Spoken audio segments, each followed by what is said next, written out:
What kind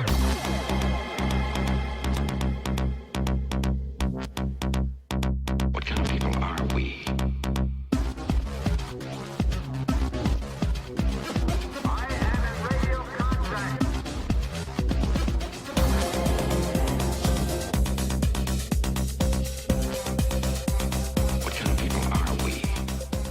Attention crew, this is your Captain Caliban speaking. This is a supplemental episode of Enterprising Individuals, where we bring you news and tidbits from the world of Trek, also interviews with special guests, and a few little surprises along the way.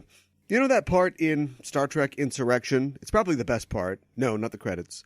It's at the beginning, before Admiral Dawati calls them about Data. They're getting their dress uniforms on, they're hustling through the corridors, they've got a first contact to do, there's some diplomatic mission, there's some archaeological dig, and Picard says, "Can anyone remember when we used to be explorers?" That is how I feel right now. I feel like it's been so long since I've been able to just fire off another hopefully engaging installment of Enterprising Individuals and go back to playing video games. But that's not what life has in store for me currently. And before you get scared, this show isn't going anywhere. It's not your fault. Mommy and Daddy are fighting. No, not really. I'm a podcast fan myself. I listen to way too many podcasts, and I've closed a few of them out. You can listen to them, and it gets to a point where you can tell it's kind of running down, and you start to dread hearing the host come on and say, "Well, it's been fun, and I've appreciated your support," and so on and so on. And it means they're going off the air. Something happens, they're too busy, they have a fight with their co-host, they can't afford hosting, it's time to close up shop, life happens. As a veteran podcast listener, I've gotten used to seeing or hearing the signs that the host of the podcast that I'm listening to is tapped out, the show isn't long for this world.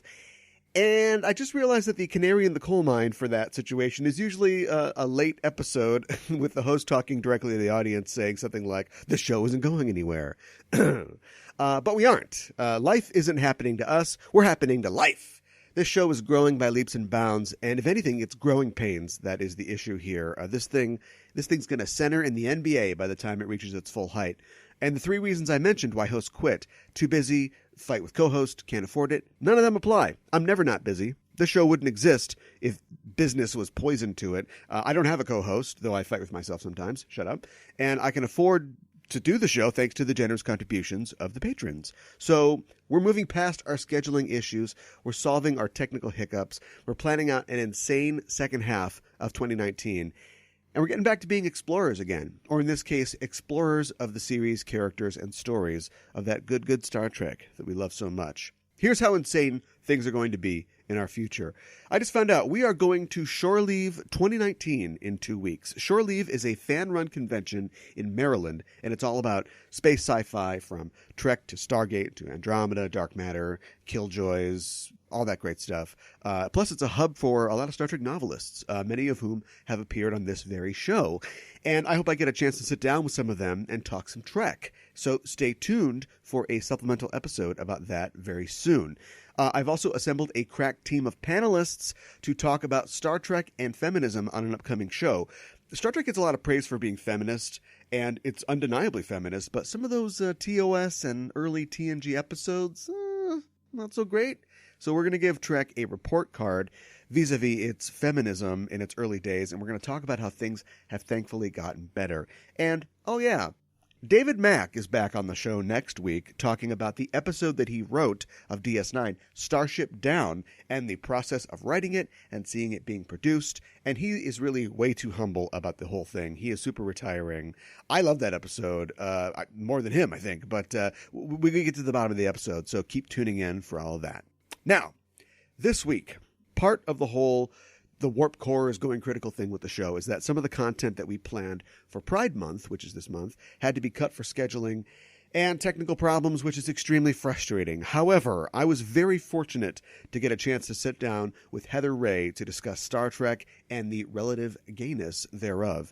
And just like with the issue of feminism, Trek has kind of poked around at the edges of LGBTQ issues and has obliquely addressed them, but it wasn't until Star Trek Discovery came out that we finally got honest-to-God gay and lesbian characters on screen, which was way too long for a show about equality and representation. Still, It's not all bad news, and Heather and I talk about the history of representation in Trek and sci-fi, the sometimes extremely flat arc of justice as it relates to equality, the way Trek still trips over itself on LGBTQ issues, and we talk about the hopeful future of Trek on TV and the supportive online LGBTQ fan community.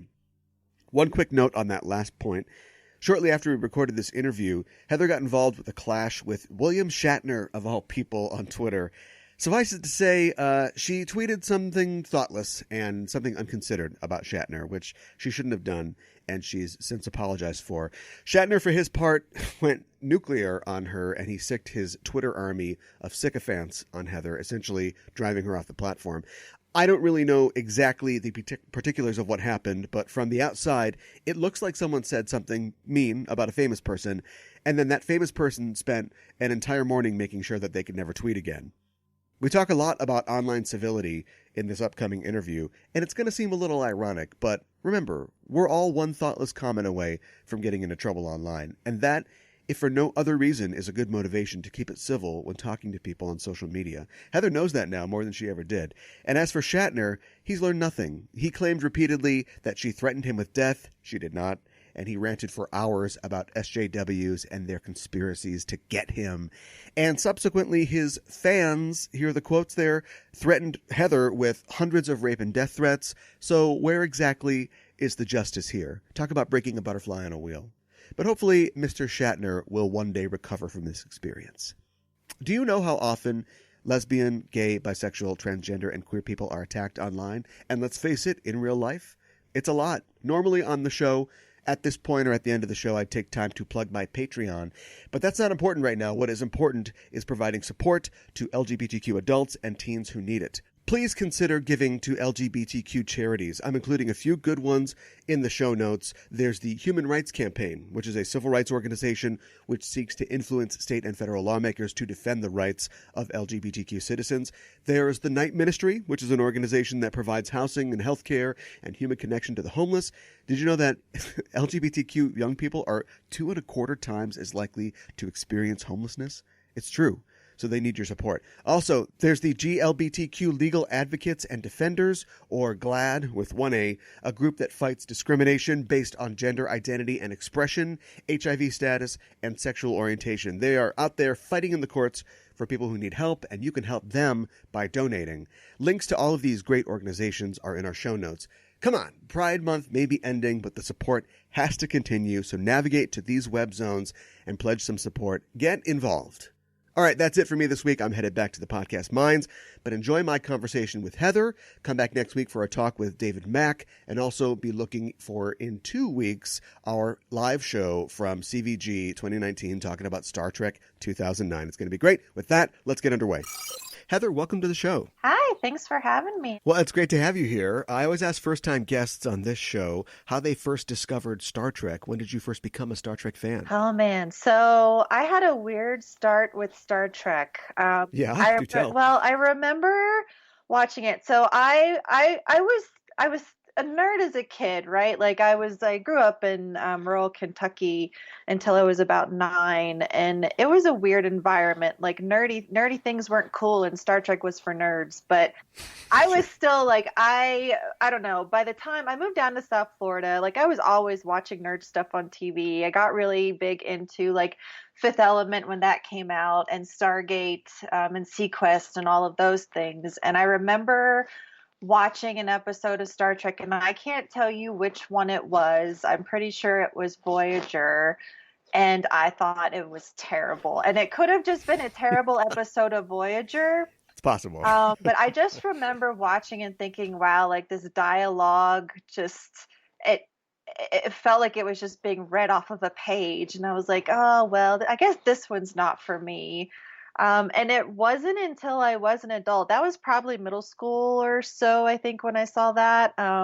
So it wasn't until I was an adult and I met my ex-husband, and he grew up watching Star Trek. His mother was the big Trekkie in the family. And so I'd rather thank her than my ex-husband. But I've just come to realize that if that's the good thing I take away from that marriage, Sure. then I'm okay with it. Sure. But yeah, we got really pumped around 2009 with the JJ movies coming out, and wound up like binging pretty much all of Star Trek except the original series at that point, and saw the movie in the theater, gosh, I think 3 times. You know, of course I was like bawling in those first 5 minutes. And it just kind of exploded because that year we're like, why don't we go to a Star Trek convention? I had worked in, I had managed a comic book shop for a while. So I was in, you know, nerd culture, and I was going to Comic-Cons when they were still relatively small, but I hadn't been to a Star Trek only convention. So that's how I found Star Trek Las Vegas. And so we went in 2009, and it's now 2019, and this will be my consecutive year going to that convention. So yeah, it really, you know, the ex-husband's gone, but Star Trek stayed. So Star Trek stuck around. You got that in the divorce. Star Trek is really, it's become a huge part of my life. My partner and I have watched Discovery. People at our fencing club are Trekkies. Like, I love finding Trekkies in the wild, and then Trekkies within your other hobbies. So yeah, it's been a huge part of my life through so much, and I never look back. It's made my life a whole lot better, so I'm super grateful. And around 2009, when the movie comes out, the reboot movie, and you're binging Star Trek, are you doing it on like Netflix, or how are you getting it? Because the streaming sort of environment wasn't really up to snuff the way it is now. Yeah, man, no, I feel like it was some kind of streaming. I don't know if it was on Netflix at that point. I know like we had a really crazy DVD collection too, but I don't remember. Okay. I don't remember if we watched the DVDs. I know that when all of the Blu-ray releases came out, you know, we had to go buy those and then watch everything in HD. So I remember. Yeah, right. And that was way past ex-husband was gone by then. But I remember like getting all of TNG on the Blu-rays and like waiting for them to come out and going through that. So I still want to say that it was somehow online. I just don't know. I don't want to say we downloaded it illegally because I don't think that we did, but gosh, I don't know for sure. Sure. Yeah. I'm just thinking about like the that era of like the mid 2000s or so, like when Battlestar Galactica was out. Yeah. When we would binge that, it would just be DVD changer, you know, DVD 1, 2, 3, 4, get something to eat, come back next season. Yeah. And I did watch Enterprise. I watched Enterprise was the first Star Trek that I watched on TV as it was airing. Unfortunately, I don't recommend Enterprise for a Star Trek starter pack. Not to start, yeah. Not for women. It was difficult for me. I didn't like. I enjoyed it, but I didn't love it. So right about the time when it got good in the 3rd season is when I bailed. Okay. Sure. And like I don't even remember. Like it might have been on, but I didn't pay attention. I feel terrible about it now because, of course, I've gone back and I've rewatched all the series several times, and I have good thoughts about Enterprise. It's just, you know, it's just not the strongest Star Trek for me. It's down there in the bottom. But I did also see Nemesis in the theater, and so I have a soft spot for Nemesis. As bad as a rep as it has, like I think of it fondly because that's like the only, you know, older Star Trek movie I got to see in a theater, so it's special to me. And at the time, I didn't think it was bad, so. Right. You know, when you're new to Trek like that, or when you watch Trek without like all the baggage that comes along with being a Trek, you know, this huge Trekkie, you can enjoy it a lot more. And I found that like with the Orville, because I watched the first season of the Orville and I really struggled with it. Seth MacFarlane is just not a feminist. Not exactly. No, it's tough because, you know, it has great women characters, but at the same time, like, we have to say the B word in every episode in some respect, whether you're calling the woman character that or referring to son of a bleep, you know, it's like, all right, on top of Right. just like the potty humor and stuff. But I went back and watched it again, and once I got to the second season, like everyone had said, it gets better, and some of that like potty humor is toned down, and I watched it, you know, without reservations. I just said I'm gonna just watch this objectively, and I wound up enjoying it. I think it still had some problematic episodes and issues, but it also did some things that I wasn't expecting, and so I'm a fan. Interesting. Yeah, and I think, you know, sometimes our love for Star Trek gets in the way of enjoying Star Trek. Okay, I can see that. Sure. Yeah. Yeah, I can say, you know, for Nemesis, you know, as far as Nemesis goes, it's definitely the best Star Trek movie with a dune buggy in it. yeah. It, you know, Out of a category of one. it's, you know, yeah. I mean, you know, looking back, like, and I also like it's taken me some time to really uh develop my senses as a feminist, believe it or not. And so, Yeah. like, you know, a lot of the stuff that happens to Beverly and Deanna, Oh, yeah. it's just tough, and especially in Nemesis with her. Yeah, we won't go there. That's for another podcast, as we say. Yeah. I never thought about that. I'm sure many fans didn't, but I never thought about that side of it as well. Like, why are the only two female characters? And you see this weird pattern where it seems like there's just two female main characters in every Star Trek iteration. Like, they just had two, and that was good enough. And then we just go from there. And one of them is like a nurturing, like, mother type, you know, and then the other isn't. And it just is like, wow, it just never really occurred to me, and it's just so blatant now.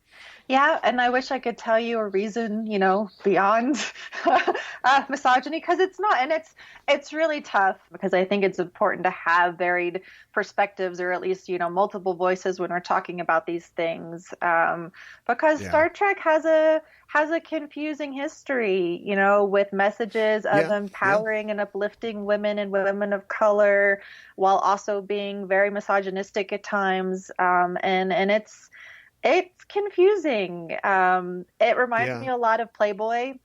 And I use that analogy sometimes when I talk about it, because there were a lot of women who posed for Playboy or worked for Playboy, you know, when it was a hot thing, when Yeah. it was revolutionary, and they take full ownership of their agency and choosing to do that work and enjoying it. And many of the actresses that were in Star Trek said the same thing. And yet you also have the women who talk about, you know, the blatant harassment within Playboy, and like the Playboy clubs, they had pretty stringent rules on how to treat the women. Yeah, right. However, like that still, there were still problems. Like, if you know enough Sure. about Playboy culture, and half especially, and that, you know, again, it's just a really not a great area. I respect women who make those choices. I respect sex workers. I don't respect when that agency gets muddled by harassment and mistreatment and everything else. And there's a lot of that history within Star Trek, with, you know, people like Grace Lee Whitney, Yeah. and Terry Farrell and what she dealt with on DS9, like, you know, Yeah. and you know, Gates McFadden struggled. So it's something that's just also prevalent in show business, Yeah. even to this day. Yeah, So, definitely. Yeah. There's also just the question of, like, you know, if you're doing something like Playboy, which I think on paper could be totally fine. Like, you want to look at some boobs, fine. You know, who cares? But who is it really marketed to? What's the audience? What are you cultivating as your audience? And it reminds me of, well, the Orville, really. Like, it couldn't have come at a better or worse time when Star Trek is back on the screen and we've got a show filled with LGBTQ characters, and we're trying to get rid of toxic masculinity as much as possible. And anybody who doesn't like that, and there are plenty of people that don't want to take their medicine, can run off to this dick and fart show on another network and feel like, I'm home. And it's just like, no, you should have taken that medicine. It would have been better for you to have some of that medicine. I definitely can see where Discovery has representation, like, to a T, like beyond and above previous Star Trek. And I have seen complaints about it being too PC. I've seen a lot, of course, I've seen a lot of complaints. So I talk, when it's on air, I talk about it every week, and I'm super active on Twitter. And so, block and mute are my best friends. Oh boy. Well, and look, I never mind. And I want to have constructive conversations about what we don't like, what we like, what's problematic, what's not. However, there's definitely a certain sect of people that refer to Discovery as STD and just are never gonna like it. That's, at this point for me, it's not my jam.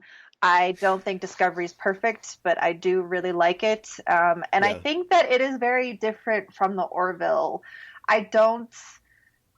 Watching the Orville, I don't quite understand beyond the fact that it looks like it could be a Star Trek show, and it's got the episodic, not longer, but slower paced. So I get a little bored. It's terrible. I get a little bored with some of the Orville just because a lot of it is character development. It's like old school Star Trek.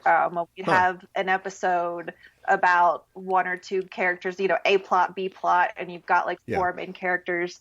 And I do miss that with Star Trek, and I appreciate it in the Orville. But outside of those minor things, I don't think that it really is in the spirit of Star Trek, because you wouldn't get this potty humor and the type of humor and the mixed message episodes. The morality is somewhat odd. Have you seen through the second season, or have you seen any of it? I haven't watched it at all. Okay. So it's tough because, again, that first season for me was almost pulling teeth. I made myself watch it because I wanted to give it a chance, and I wanted to see if I could find the good in it. And I do like a lot of the characters. I like how it looks. I like the episodic storytelling. I don't mind that it is apparently 3 different episodes of Star Trek pieced together. Whether or not it's original, that's not a big deal to me as long as the stories work. And so it is true that in the second season, they lose a lot of the fart joke, potty mouth humor. Sure. They start to treat the women characters a bit better. I actually really like Commander Kelly Grayson a lot, but there is still just some underlying mixed message stuff. And that it just really, it doesn't align with Roddenberry's vision, trademark, as I like to say. So I like the show. I think that it is a show that stands on its own, that is maybe an homage to Star Trek. I don't think that it would qualify as Star Trek. In fact, I said to my partner, if this had been what we got, I think people would have been disappointed, because it's not trash. It's not there at the very bottom, at least not with the second season.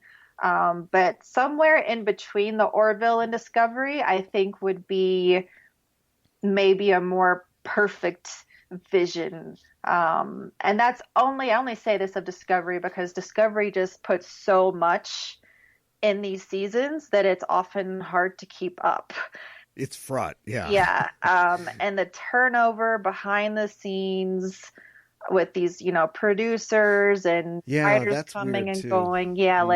I think that's definitely led into kind of muddying with the stories, and just any first seasons of Star Trek, they had no idea what they're doing. Yeah. It takes some time to get there, but I felt like season 2 of Discovery did, I liked it more than the first season.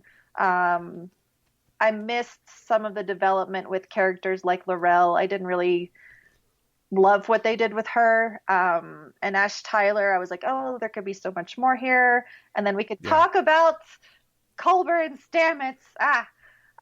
Well, hey, I'll tell you what. Save your Discovery talk. Yeah. We'll definitely get there.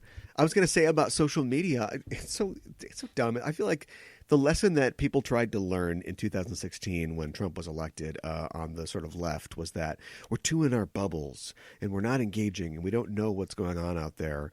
And so suddenly everybody wanted to like talk to their conservative friends, you know, or acquaintances online. How'd that turn out? I mean, it didn't turn out great because you can't talk to these people. And so my block, it's Blockapalooza for me. Like my list is a mile long of people I blocked because this is like my digital home. Yeah. Like I come here to celebrate and to share things. Yep. And I guarantee when somebody makes a shitty comment about Discovery or something like that, I have a little test. I just click through their profile and I know immediately I'm going to see something problematic. And then I don't even miss, like, why would I not block that person? Go for it. Who cares?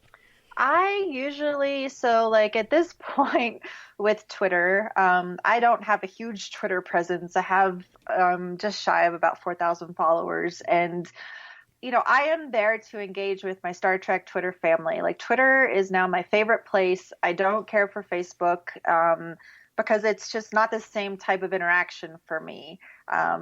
My people, my tribe are there on Twitter.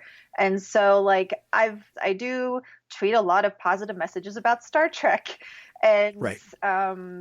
Sometimes those messages, like one was this last season of Discovery, and I talked about the fact that, you know, there are women in every position on this ship, and there are queer people on this ship, and there are people with disabilities on this ship, and all of those things apply to me. And therefore, Discovery has shown me something in one show that really makes me feel seen.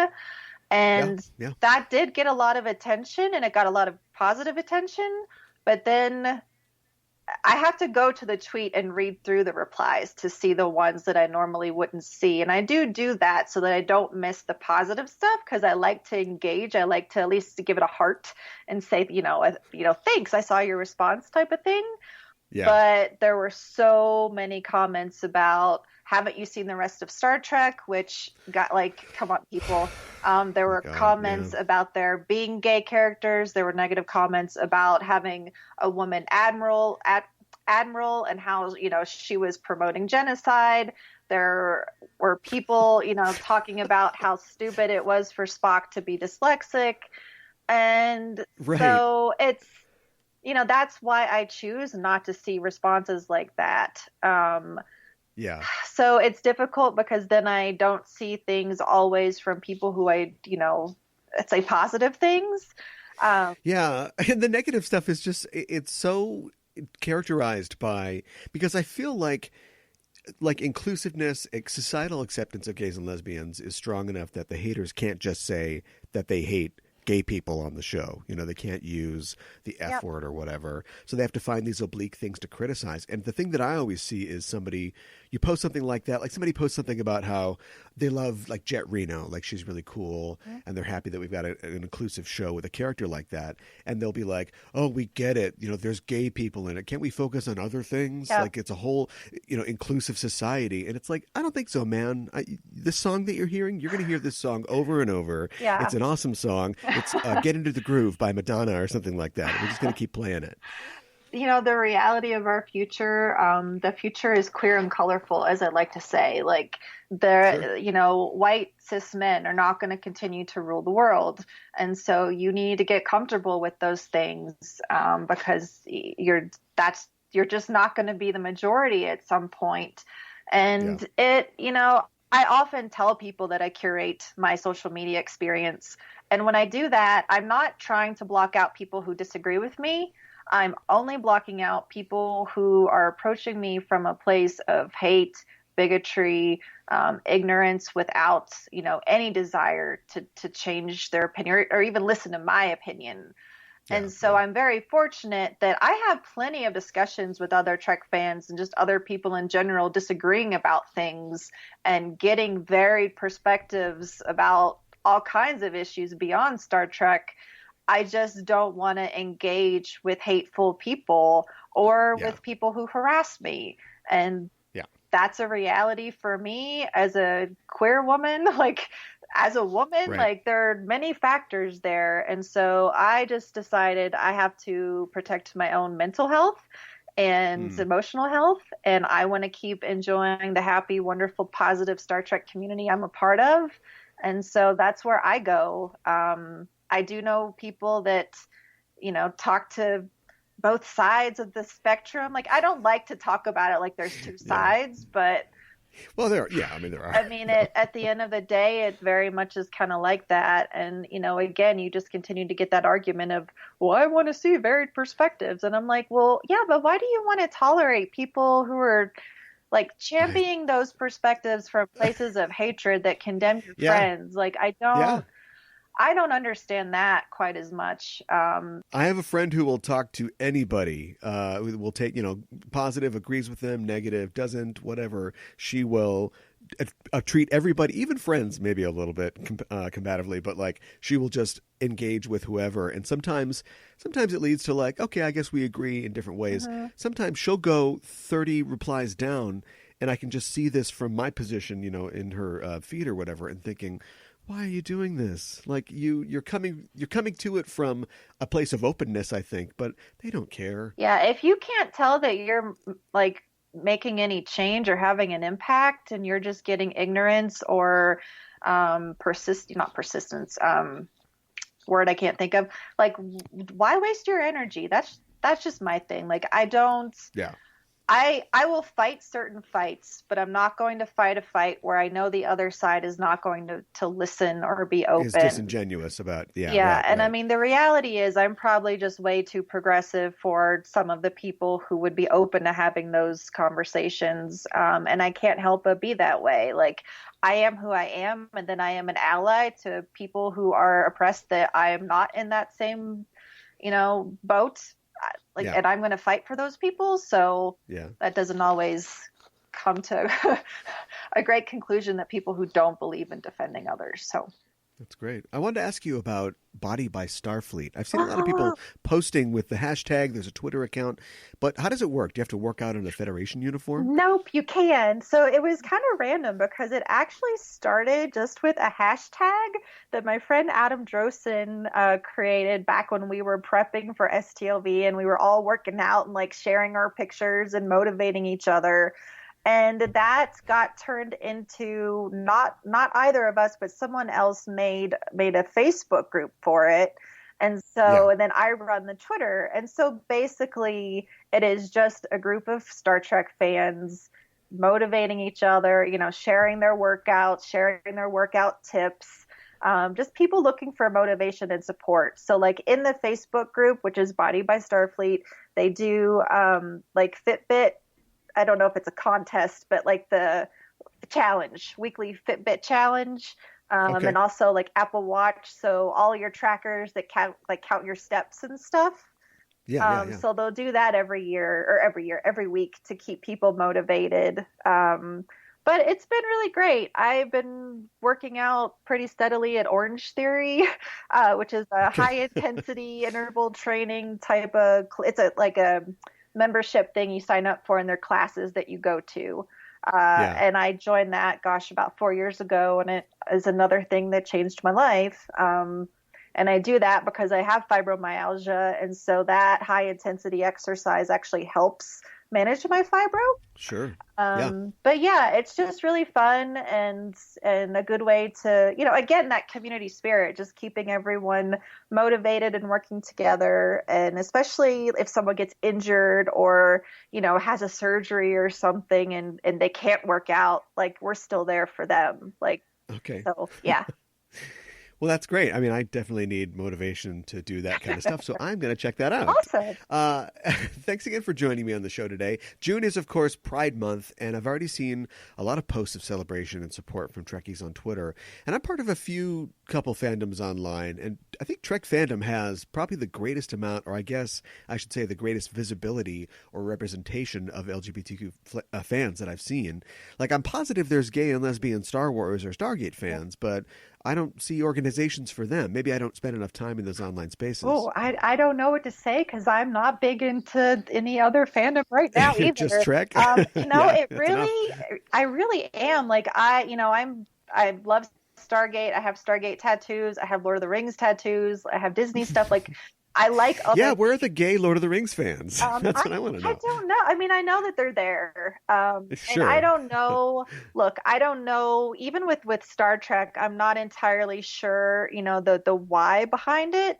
Because as we know, we didn't have any openly gay characters in Star Trek until Discovery. Well, that's true. I wonder if it's statistical because Trek fandom is so huge, or is it really the inclusive values present in the world of Star Trek that attracts those fans? I think perhaps that, but I also think that the evolution of our human culture and our humanity is just making it, it's weird to say safer right now because it's definitely not safe in America and many other countries for queer people. Right. Not as it was, 3 years ago, but I think that the solidarity and the visibility of getting together and having pride parades, and like at STLV, when I went in 2009 for the first time, I saw no clear presence. I mean, sure, there might have been someone with a rainbow shirt on, but that doesn't guarantee that you're queer either. Like wearing a rainbow is not an indicator. However, I think it was 2016, 15, somewhere in there. It was when the Pulse nightclub shootings happened. Mm-hmm. I was just really, I don't know. I just felt like we needed to do something to show solidarity. There weren't any organizations going to at least the Star Trek Las Vegas convention. Apparently Gays in Space had been there and done a party outside of the convention, but nobody really knew about it.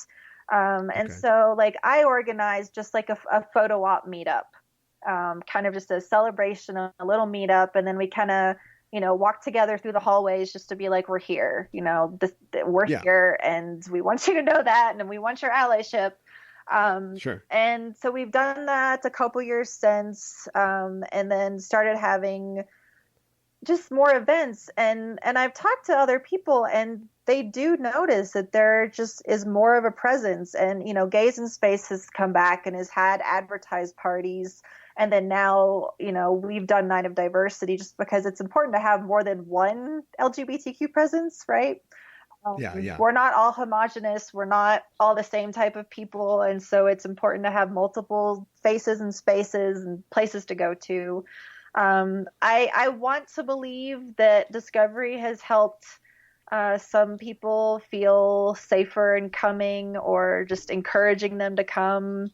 But I don't know that for sure. When I have polled people, which I have, that hasn't been the truth. It's just been I didn't know about the convention until now. So I think it is a cultural shift. When I was in high school in the 90s, we were just then having conversations about LGBTQ people. I was watching Pedro on The Real World, San Francisco, and his struggle with HIV and AIDS. Right, and, I was learning about those things that way. And in school, even though at that point in my life, I knew that I wasn't straight, there wasn't an openness, and what was there, it was weird. It almost was like a fad. And I don't know if it was, it's weird. It was just not the same environment that our kids have today. We didn't have an LGBTQ alliance group at school. So now they have these wonderful supportive community groups and they can, feel like they aren't alone. They can get the support they need because I didn't even understand my sexuality until I was an adult. I didn't understand my identity until I was adult. These kids, they're going through all this and trying to understand where they fit in, what label works, what labels don't, whether they even want a label. And so I think that we're just, empowering our children to be who they truly are. And I think that is leading to, the reality of a visible queer community. And people wanting to see what they see in their real life in their fiction too. Yeah. It was long overdue, and even now, Stamets and Culber, there's still a lot of division and how that story is being handled. And I was watching the DS9 episode we joined the other day in preparation for talking about it on the show, and I was thinking, if somebody had never seen Star Trek and you sat them down, you showed them this episode, just this episode, and you told them it was from a show that was super progressive and there were gay characters everywhere and there were straight characters and it wasn't a big deal, I think they totally believe you based solely off of that episode and its frank depiction of a same-sex relationship and how everybody's cool with it. But the reality is when you go to the rest of the series proper and really the franchise itself, that's not really what the world of Trek looks like. No, and even that episode and pretty much any other episode where there's a queer-coded or queer character, it is explained away by heterosexuality. Like, more or less. Lenara Khan and Jadzia, when they were previously partners, it was a heterosexual relationship. It wasn't previously a lesbian relationship. So yeah.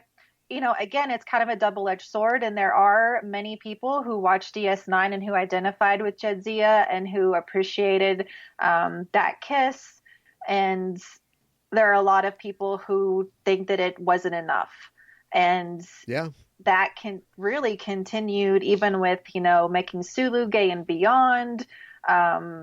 It wasn't enough. It kind of came out of nowhere, and even George Takei was like, I don't know about this.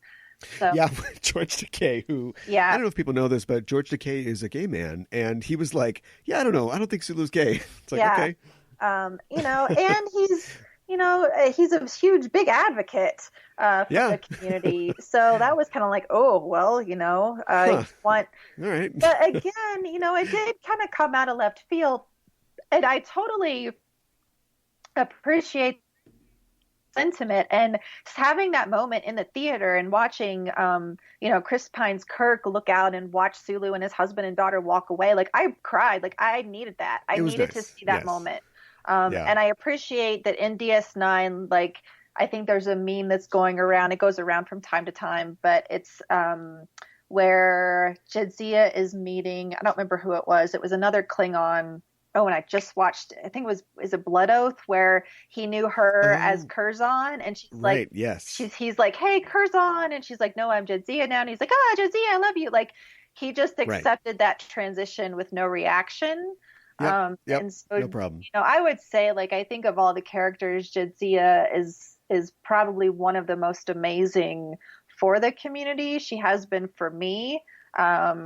And DS9 really did do what they could, but even in What We Left Behind, the documentary that just came out, they addressed it. And the guy, they ground the documentary to a halt, specifically to they have like this list basically of these social issues that they are claiming that they've sort of tackled on their show in the documentary, and they kind of stop everything and go, I don't know if we really deserve like full points for this one because we could have done more. And I appreciate that, and I think it's important to note that they bring up, could you have done that? And the reality that a lot of people don't think about is that, it doesn't just stop with the writers and the producers and the people that are working on the show. It goes beyond that with what the network wants. And sure, you could say that they didn't push the network enough. They didn't fight for that. And I'm totally behind that. But at the same time, I also understand that they're working within certain limits and they do what they can do. And so there's always kind of a weird muddle, even with the infamous kiss between Kirk and Uhura, like, that was, whether or not you believe it was the first biracial kiss, I think they're saying that it technically wasn't, or not, what I mean by biracial kiss. That's not what I mean. Sure. No, I know what you mean. But even then it was a forced kiss. Yes. So it really wasn't until Discovery that we have gay characters played by gay people, whether that's Colbert and Stamets, or Jet Reno, like, they are all played by gay or lesbian characters, which is a phenomenal thing. But then you fall into the whole trope discussion, which I've had so many times over these two seasons. I'll just say that we're ready for happiness. For a lot of those characters that deserve happiness, I think. Yeah. I one of the things I liked about the doc was the fact that Ira Stephen Bear got to kind of hold Rick Berman's feet to the fire a little bit about the issue.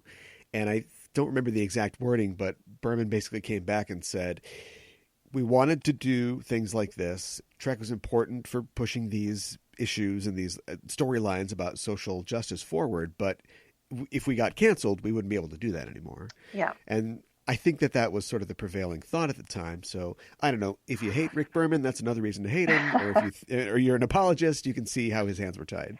Yeah, it's tough. I'm not a fan of Rick Berman, but well, there you but go. I do understand, like, and again, it's like how far do you push? Because I want to watch Star Trek. I don't want to see Star Trek canceled. Yeah, right. But at this point, like, plenty of other shows, and again, Star Trek wasn't on TV for a long time, but yeah. Like, I was kicking around in the 90s, and, when this aired in 95, there was an increase at that time of gay characters and storylines on TV. I think, like, 97 was the Ellen cover of Time. Yeah. The Yep, I'm Gay cover. Yeah.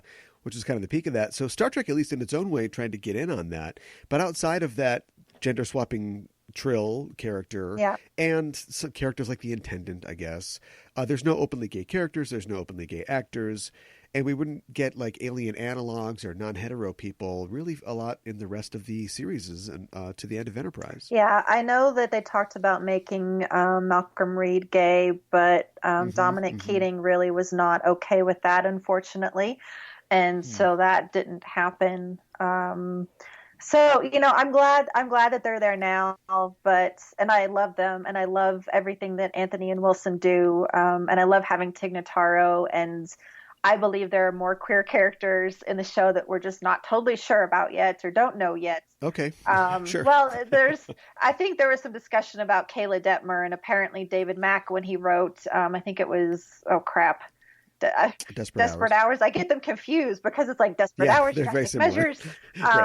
When he was writing and he had her in there, I think he came back and said that she is bisexual, but that hasn't really been made clear in the show because her partner, Tazzy, who she refers to them as like their best friend, but I mean, my partner's my best friend. So sure. I'm just hoping we find out. But like, we had two women, lovingly dancing together in Magic to Make the Sanus Man go mad. Like, I believe that there's more on the ship that we just haven't seen, but it's important to have those characters, in the forefront, and it's important to have them in the background. That diversity, it's so important. And, Star Trek has always been about representation. And so Discovery's really knocked it out of the park with the representation. Yeah, and the network and the higher-ups, like at the studio, were apparently even against that background. I mean, Roddenberry had said for years at conventions and in interviews that it was his intention to include gay characters and storylines, which I think got whittled down to, let's at least, if we go to Risa, you've got a man and a woman making out, you've got a man and a man making out, you've got two women holding hands. Let's have at least that in the fringes of the universe, and yet even that would be, no, I don't think that we should do that. Yep. I mean, there's an ongoing struggle, a history of that struggle between like what people wanted and what the networks wanted. And I mean, Ellen lost her show. Like, even when gay characters were coming on screen in the 90s, like, they were either not accepted or were problematic in I think many, many cases. Unlike shows that we have today there are some out there that are still like, accurately portraying LGBTQ people, not always falling into tropes. They're out there. But it just wasn't the same back then. So now is really the time. And I think that's why it was just very difficult to finally have these characters and then to have one of them murdered. Sorry, spoilers. It's a while ago. Yeah, and brought back to life, and even then there's tragedy. And look, as a person who has experienced life trauma and who is suffering currently from PTSD and in therapy and dealing with all of that, I greatly appreciate them showing what they have of Culber's struggle, and that has made Culber a very important character for me.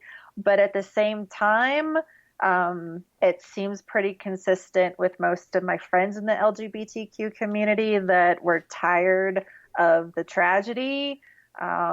It's like even Tig Notaro or Jet Reno, like even Jet Reno's wife is dead. Like, come on, can't somebody just they buried her off screen, right? Yeah, I mean, if you ask, it seems like I haven't done like a poll, but I've seen plenty of discussions. I've been in discussions, and the most popular, beloved scenes with Stamets and Culber, I think the biggest one is the brushing their teeth in the bathroom scene. Yeah, right. Yeah. And That's great. I mean, that is really what we need. And so I will say, again, I'm not trying to compare Discovery to the Orville because they're not the same and they're not comparable to me, but they have a same-sex species in that show, and so there are two partners, and then they have a child. And what it shows, because even that relationship is not perfect, it has its struggles, but they do show some of the work that they do. Like, they show them going to counseling together, they show them communicating through difficult things, and yes, they've shown some of that in Discovery as well. It's just, again, because of how much Discovery puts into every episode, you don't quite get the focus on things like that. Like, even at this point, as much as I enjoyed Pike and Spock and Number One and the whole, integration with TOS in the second season of Discovery, if we hadn't had that, we could have had more focus on our main characters and more to Culber and Stamets, which might have made it better received by audiences. I know a lot of people were seeing hashtag bury your gays in the death of Culber. And I have a friend who is really frustrated with, this is her like pet peeve, with the perpetuation of the sort of the evil lesbian trope or the opportunistic bisexual trope that she sees in Emperor Giorgio. Yep. And that's what Intendant Kira was like. That is also a very common trope. And I will say, like, we got to a point where like the word pansexual got brought up, and I'm a pansexual woman, so I'm attracted to people regardless of their gender, regardless of their sexual identity, gender identity, everything else. Like, I just like everybody and everything. Well, I was going to say everything, but that might be weird. Not objects, people. Right. But yeah, I just like all kinds of people. And so for me, like, there was instant criticism again of pansexual people being in the mirror universe and thus, evil. I don't think everyone in the mirror universe is evil. It's much grayer than that. There was resistance within the mirror universe and everything that was happening. So not everyone is just an evil, terrible person. And sure, it sucks to have that in this alternate universe, so it may be in the gray area of that trope. What I took from it is I had people like outside of the queer community being like, well, what's pansexual? What does that mean? And thankfully, nobody asked me if I wanted to have sex with pans, which I appreciate. And you can edit that out if you need to, or bleep it or whatever.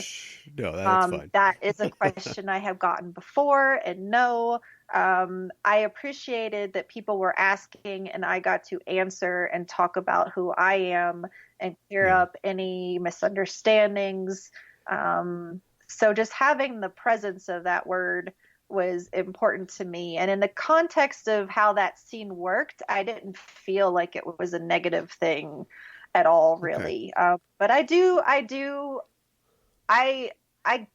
I'm in line with the barrier gays and evil bisexuals. I don't think there's a way to say that Discovery hasn't fallen into using those tropes there.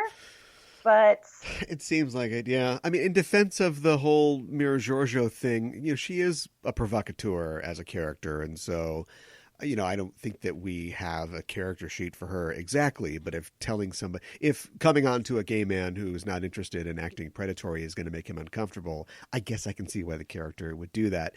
And even if you look at the Intendant, I see that more as she's a foil for Kira. Kira, of course, is abstemious and sort of upright, and so if there's going to be some opposite of her, it's this lady that'll do anything that moves kind of situation.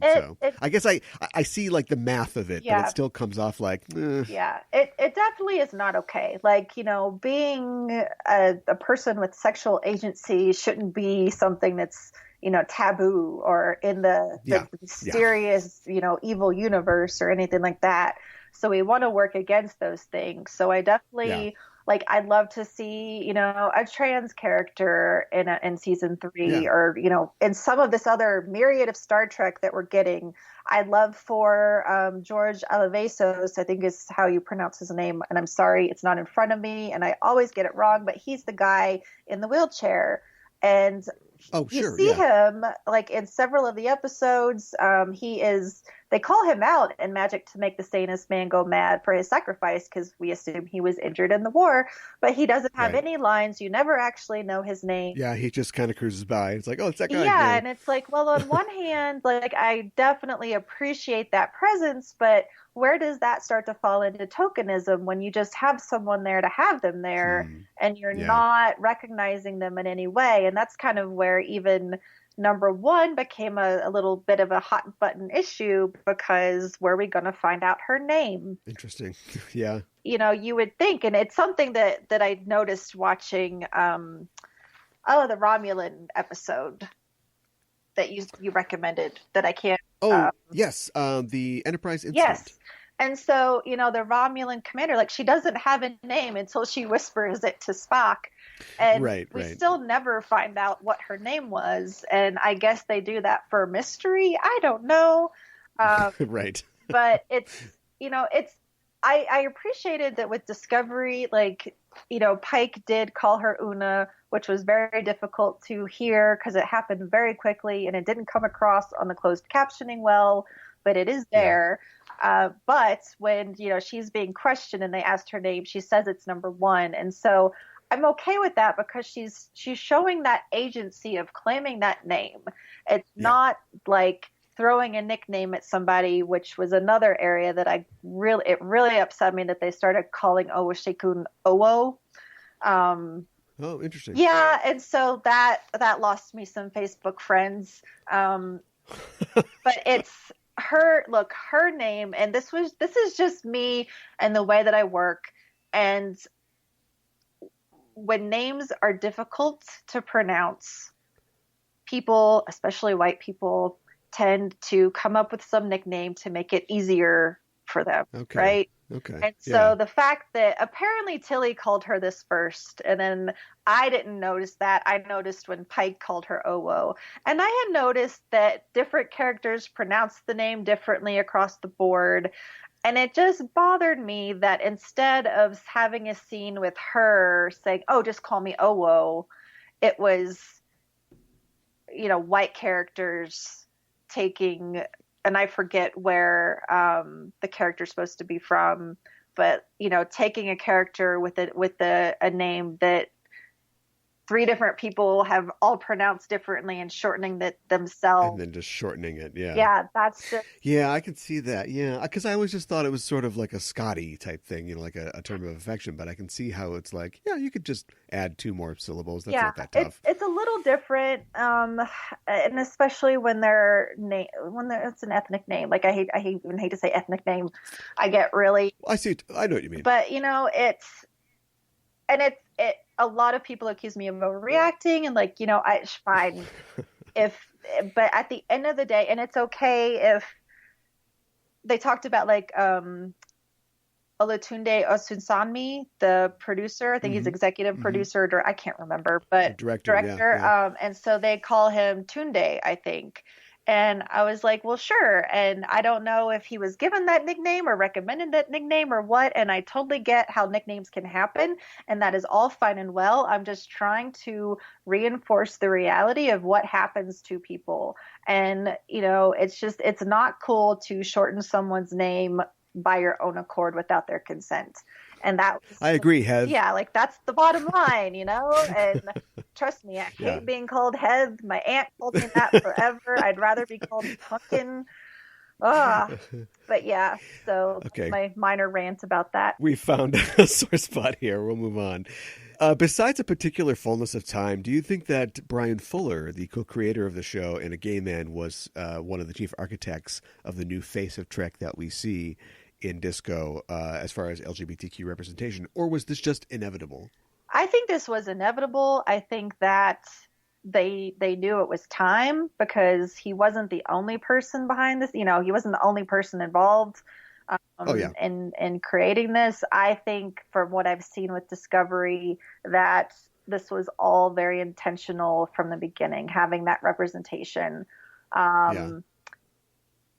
I don't even know what to say about Brian Fuller.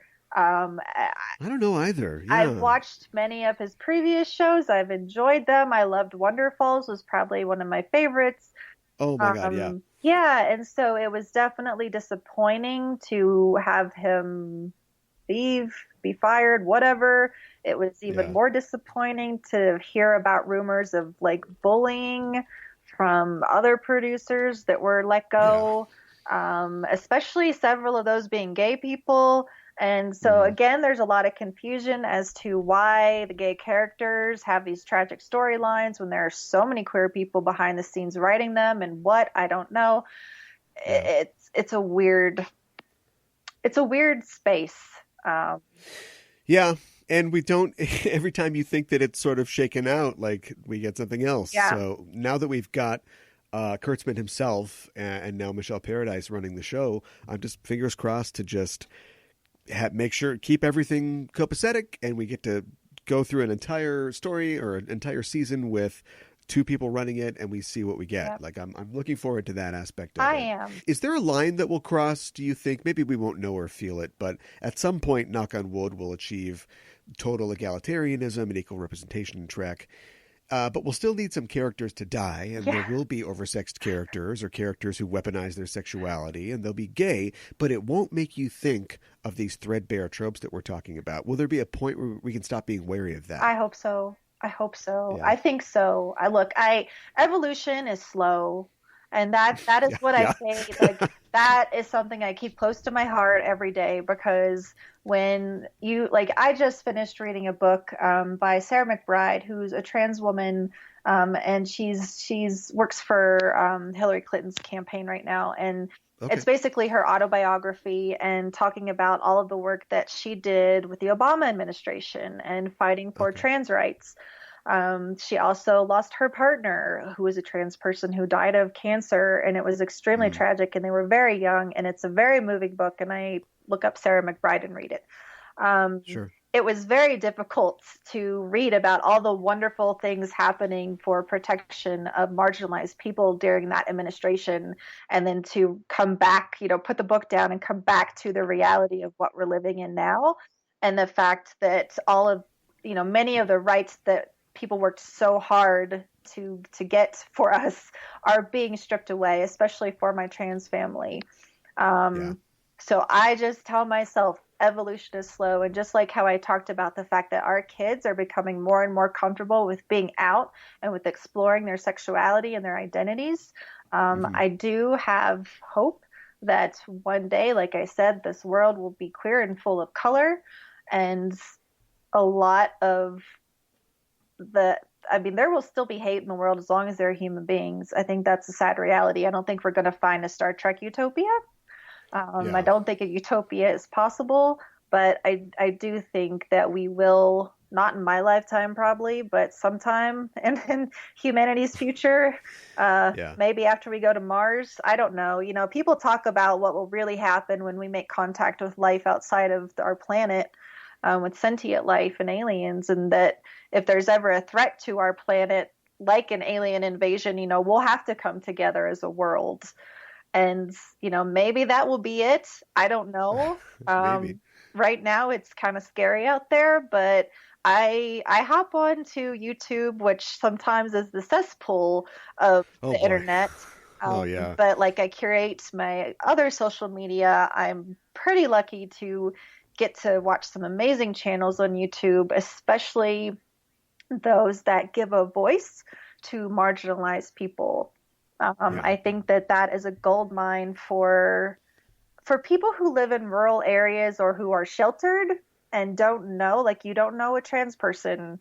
Right. Yeah. You don't know a Russian person. I highly recommend, using social media to make those connections, because you can't travel. You can travel within your computer and on the internet and meet those people and get to know them and understand that they are just like you. Yeah, the internet erases those distances. On the subject of activism, if there's Trek fans listening to this who are LGBTQ or even ones who are allies and want to see the franchise not backslide but continue to show humanity in all of its diversity, what do you think they can do? I think they just need to continue to be a voice. Okay. And not everybody feels empowered to be a voice, and that's why allyship is so important. Aside from people like me who I'm just a weird open book and I've always been this way, and I talk about my life and I talk about personal things that maybe I shouldn't or maybe make other people uncomfortable. I don't know. I've always been like this, and I can say things, I can speak for myself and the communities I belong in, and then I can speak as an ally for other people. And so I've done a really great job of this. I say that humbly. Sure. Yeah. I do. I'm not full of myself. I try very hard to be an advocate for my communities and for people that I can help. I've done that within Star Trek, and now I've joined the world of fencing, and I'm a longsword fencer, as is my partner. And so we run a club, and when I came to the club, like, thankfully my partner's an awesome human being, and our club was already open to, the queer community or people with disabilities and just everyone. But within the larger HEMA community, which HEMA is historical European martial arts, there's more, besides longsword. But within that community, I even see difficulty because it's a sport. And it's a competition. Well, we have competitions, we have tournaments. And so there are questions of, should trans people be able to fence in tournaments? And should a trans woman fence in the women's tournament? And of course, a trans woman should fence in the women's tournament. But now I see a space where I need to be a voice I need to be an ally for my trans family and the HEMA community. And so, whether it's Star Trek or any other fandom, if you are a person who is comfortable using your voice, do that and do what is uncomfortable. Do especially what is uncomfortable, because that is what's needed. If you are uncomfortable talking about it, now, I'm not saying put yourself in a crappy position where you're going to endanger yourself or anything else, or, I'm just saying that if you see a place where it may feel uncomfortable to say something, like we talk about having a discussion with our family. And I don't want people to break up their family. Like, I understand that's a very gray area, but there are times when you need to stand up and do what makes you uncomfortable to sometimes help save the lives of other people who don't share your privilege. And so that is what I recommend that everyone do. Just continue to use your voice when you're empowered to do so, and continue to be an ally. Talk to Star Trek, send tweets. I think that you can tell when someone is open to listening. And in those circumstances, I always encourage trying to have discussions. Because that's where you will make a difference. And I think, especially now in America and in other countries, like, people voted for things that they thought were a thing that they weren't, if that makes sense. Or they voted in an area that might be better for their family, but that hurts other people. And, like, one of the things we were told, we being progressive liberal people, was that, oh, you'll survive Trump just like we survived Obama. And I'm sorry, but people weren't dying because of the increased amount of hatred and bigotry in this country. The hate crimes have gone up in our country, and that is specifically linked to the amount of bigotry. So you have to fight that, and so I encourage everybody to do that, and to just find and be part of these communities. And like, Star Trek Twitter may not be the place for you, but there might be another website or a Facebook group or somewhere. I just really encourage people to find some community where they belong, where they feel safe, and they feel empowered, whether that's just to be them or to use their voice in some way. I think that when the world is big and scary, it's really important to have a community behind you. Well, thanks so much for joining me, Heather. I love talking about this stuff, and things being what they are, I'm really proud of Trek for finally reaching this point of representation, even if it took 50 years. Yep, me too. And I think it's going to get better, and we have a lot more Star Trek coming our way and a lot more opportunities. And so I will be asking Star Trek, now that we're there, let's fine tune it a little bit. But I'm very excited to see where we are boldly going. It is a golden age of Star Trek once again, and it's really great to be a Star Trek fan right now. So thank you so much for having me. It's been a great time.